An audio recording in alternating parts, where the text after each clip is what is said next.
Bonjour à tous et bienvenue sur Usability. Aujourd'hui, nous allons voir comment jouer à War and Peace. Civil War sur PC en utilisant le tout nouveau BlueStacks 5, qui est conçu pour une vitesse fulgurante et une action de haute intensité. Nous pourrons facilement télécharger et installer War and Peace. Civil War et profiter du jeu sur notre PC Windows avec un clavier, une souris et un grand écran grâce à BlueStacks 5, qui est l'émulateur Android que nous recommandons pour jouer à War and Peace. Civil War. Alors sans plus attendre, passons à l'action. Pour commencer, mes amis, la toute première action à faire est d'ouvrir notre navigateur Internet préféré. Nous avons à l'écran celui que nous utilisons le plus. Rendons-nous à l'URL cliquable que je mets en évidence avec du vert. Vous la voyez à l'écran.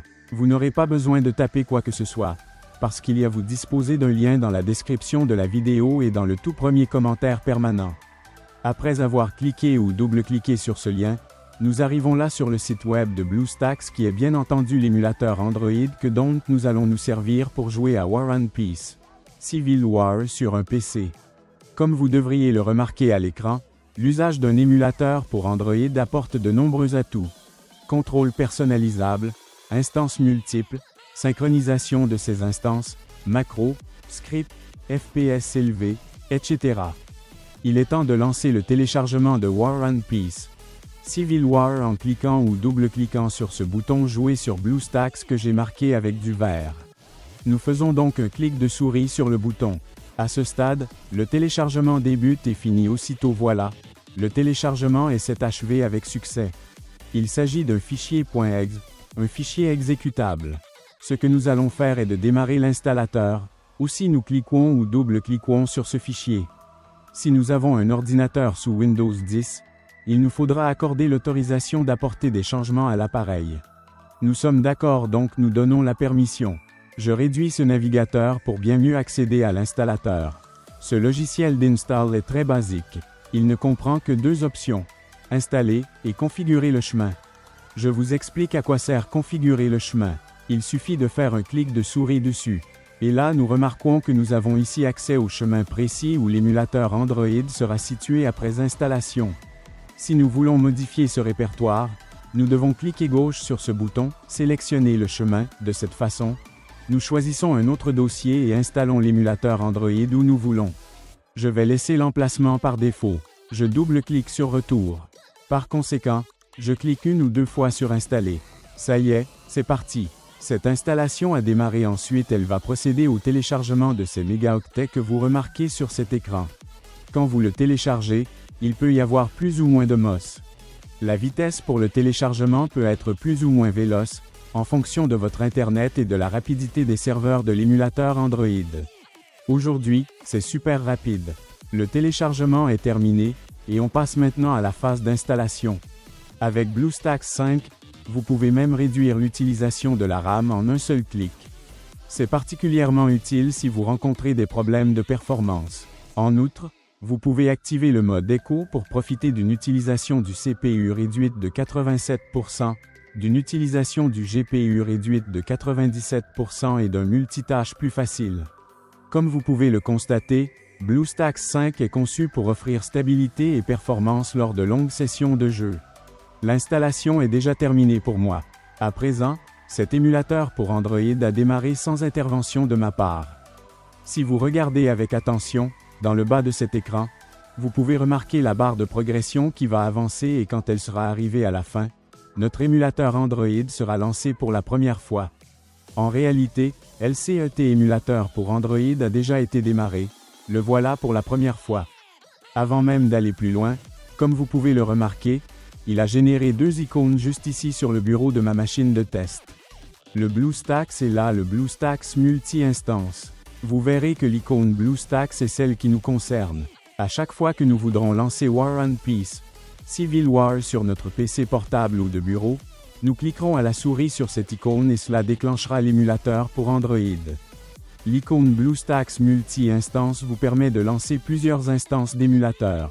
Et avec le nouveau gestionnaire multi-instance amélioré de BlueStacks 5 en mode Echo, les joueurs peuvent exécuter plus d'instances de jeu plus rapidement et avec moins de lag. Sans plus tarder, passons à la phase suivante, qui se trouve être indispensable, à savoir l'accès au Google Play Store. Pour cela, nous devons aller ici. System Apps, après nous cliquons avec la souris. En outre, nous allons devoir double-cliquer sur Google Play Store. Comme vous pouvez le noter, le Google Play anciennement nommé Android Market s'est lancé. Désormais, nous devons nous identifier. Dès lors que nous sommes arrivés à cet endroit, nous pouvons faire la phase suivante qui est obligatoire. Par conséquent, nous cliquons gauche sur Connexion. Désormais, il montre Checking Info. Il arrive de temps en temps que cela reste figé à ce stade et cela pour un plus ou moins long moment. Si cela vous arrive, vous devrez essayer de vous identifier dans plusieurs heures, ainsi le problème sera sûrement résolu. Désormais, il nous faut taper notre adresse mail et notre mot de passe. Cette adresse mail devra être une adresse mail Gmail et son mot de passe qui lui correspond. En outre, vous pouvez utiliser la même adresse mail que celle dont vous vous servez en ce moment pour votre compte YouTube. Aussi, je vais par conséquent saisir mes emails et mots de passe et je reviendrai ici dès que cela sera fait. Ça y est, les informations ont été saisies. Désormais Google nous souhaite la bienvenue et nous propose les conditions d'utilisation. Nous sommes OK pour donner notre accord en cliquant ou double-cliquant sur le bouton « J'accepte ». Après, il nous recommande de sauvegarder sur le cloud. Vous pouvez si vous le souhaitez laisser cette petite case cochée et ça créera une sauvegarde des données de cet appareil MUL dans G Drive. En ce qui me concerne, je ne vais pas cocher la case, mais libre à vous de la cocher. On peut cliquer juste sur J'accepte. Google Play Store anciennement appelé Android Market sera démarré par défaut et de lui-même. Afin d'installer le jeu, il nous faut aller sur le bureau de notre émulateur Android en cliquant sur l'icône mise en surbrillance en vert. Maintenant que nous avons accédé au bureau de l'émulateur Android, nous découvrons que nous avons ici le bouton « Installer le jeu ». Nous cliquons gauche sur ce bouton visible à l'écran. À l'écran, nous voyons notre jeu. Donc cliquons ou double-cliquons ici sur ce bouton « Installer » que je mets en évidence maintenant en vert. Maintenant, l'install est sur le point de démarrer. Désormais, il va récupérer l'app du jeu et procéder à l'installation du jeu. Cela peut sembler interminable ou bien être très rapide. Cela dépendra du type de connexion Internet. Ça y est, notre install est déjà terminé. À ce stade, retournons sur le bureau de cet émulateur pour Android en cliquant une ou deux fois sur ce bouton que je colorie avec du vert, afin de initier War and Peace. Civil War pour la toute première fois. Nous arrivons à nouveau sur le bureau de cet émulateur pour Android, et nous nous apprêtons à cliquer sur la nouvelle icône de l'app War and Peace. Civil War qui a été créé. Ce jeu est démarré pour la toute première fois. Fantastique! Je peux double-cliquer n'importe où sur l'écran et également aussi jouer avec le clavier. Je vous montre le niveau de volume de l'émulateur Android. C'est ici même. Nous disposons de l'icône d'un volume plus élevé et l'icône d'un volume plus bas.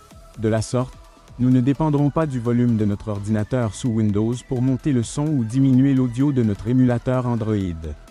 Et là, pour apprécier au max cette expérience de jeu, nous allons basculer le jeu sur le grand écran. Pour faire cela, nous disposons de deux possibilités. Je vous présente la toute première occasion où nous cliquons avec la souris sur cette icône que je vous indique en vert. Puis élargissons notre écran, en laissant une bordure en haut, une à droite et une en bas. Quand on cherche à basculer le jeu ou une application mode plein écran, on clique ou double-clique sur l'icône que vous voyez ici. Et en partant de là, nous aurions tout ce qu'il faut pour profiter du jeu en plein écran. Pour quitter le mode plein écran, pressez simplement sur la touche F11. Alors nous voilà revenus en mode écran courant. Laissez-moi maintenant vous expliquer le fonctionnement du mapping du clavier qui se trouve être très utile à comprendre. De cette manière, nous serons en mesure d'utiliser le jeu un peu plus commodément. La première chose à exécuter consiste à cliquer ou double-cliquer sur l'icône de clavier.